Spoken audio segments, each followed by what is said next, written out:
Confidence is key. Nicole was always insecure about herself. She didn't like how she looked. She thought she was too tall and skinny. People would always ask her how tall she is. She tried to gain weight, but she never could. Most people would love to be in Nicole's situation though. Nicole didn't like how she was so shy. She wished she could easily talk to people and make new friends. Nicole didn't like her voice. She thought it was too low. Nicole's confidence was so low that her friends started to get annoyed with her. They kept telling her that she was fine, but Nicole would deny it. Nicole's mom encouraged her to join a sports team at school. Nicole did not want to, because she didn't want to get rejected. After days of convincing, Nicole finally gave in to her mother's request. Nicole decided to try out for the basketball team. She played when she was younger, but has not played in 5 years. It helped that Nicole was tall. When Nicole went to tryouts, she looked at all the people she was competing against. She started to compare herself to the other girls. They were all shorter than her, but they were more confident. Nicole tried to put them out of her mind. The coach asked the girls to shoot free throws, run short distance, and then finally, asked them to play a game. Nicole was doing well, and she was surprised. She didn't realize that she still had basketball skills. Nicole made the team and felt more confident about herself. She knew she was good at something. Jogging around the neighborhood. Every day Tiffany jogged 5 miles around her house. She loved running around her neighborhood.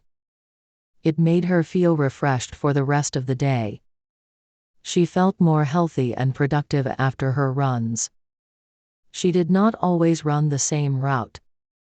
She liked to change her route to make running more fun. Sometimes she ran to grocery stores and sometimes she ran to her friend's house. It was a new journey each time. In order to run, she had to have the right gear. She always wore quality athletic clothes.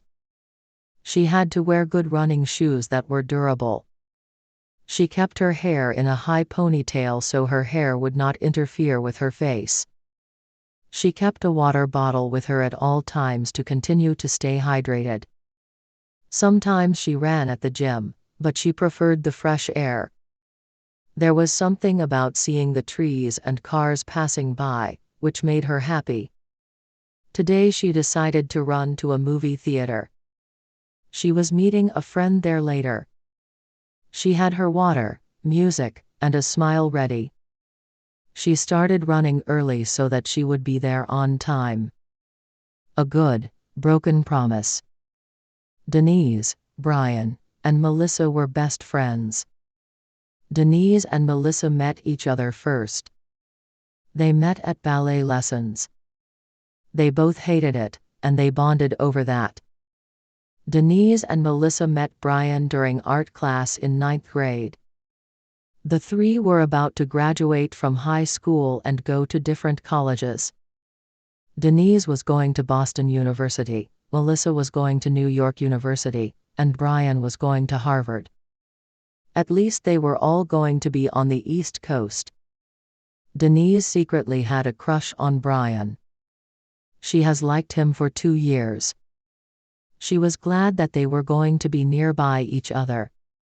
She wanted to tell him, but she didn't know if he liked her, too.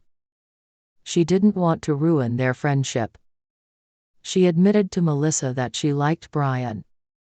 She made Melissa keep it a secret. Melissa said okay.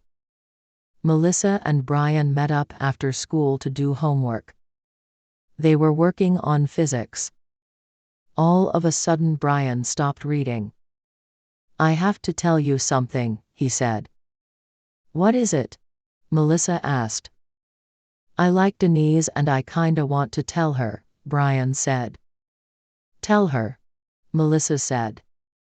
"But what if she doesn't feel the same way?" It'll be awkward, he said.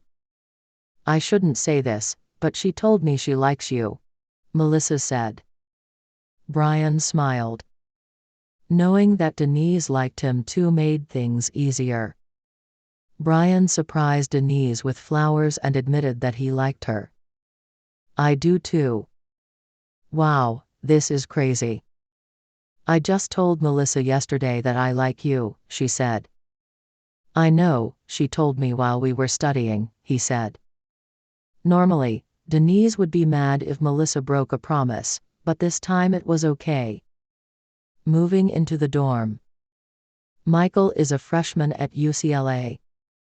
He is going to live in the dorms. Before then, he lived with his parents. His parents are happy for him, but sad that they won't get to see him as much. Michael has 2 roommates. One of them is his friend from high school. The other one is someone he does not know. Michael didn't bring that many things to the dorm. He knew that the dorms at UCLA are pretty small. When Michael and his parents entered the room, both of his roommates were already in there. Michael. What's up? William exclaimed. Michael and William hugged. They were excited to be continuing their adventures in college. The other roommate David was quietly at his desk. He was already studying.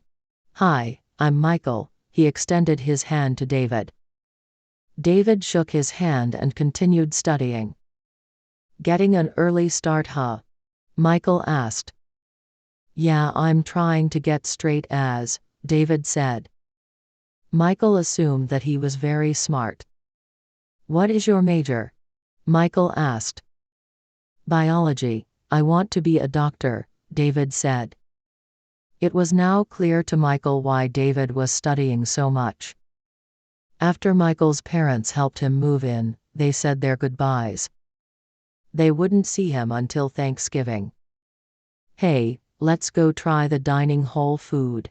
I heard it's amazing, William said. Sure. Let's invite David too, even though he'll probably say no, Michael said. The boys asked if David wanted to come along. Yeah, I'm actually pretty hungry, he said. The boys all went to dinner together and all of them got along. Michael had a good feeling about UCLA. To be independent. Beverly has been in boarding school since she was 10 years old. Her parents put her in boarding school to make her a more independent person. Beverly was against it at first. She wanted to stay with her parents like most kids of her age. She started getting used to boarding school when she was about 15 years old.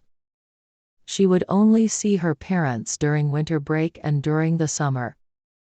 Beverly is okay with it now, because she is so used to not seeing her parents. Whenever she sees her parents though, they spend almost every day together. However, Beverly is going to attend a university near her parents. In fact, the university is only 20 minutes away from their house. Beverly asked if they wanted her to stay with them. Her parents said that she should live in the dorms to make more friends. Beverly agreed. Even though Beverly lived close to her parents, she barely saw them because she was so busy. She did see them during winter break though. Beverly wanted to study abroad in the summer in Italy. She asked her parents if they were okay with that. Absolutely not. Being alone in a different country is dangerous, her mom said. But I have been alone for so long. Isn't this why you put me in boarding school to begin with? I know how to be independent. I am responsible and smart enough to go to Italy alone, she said.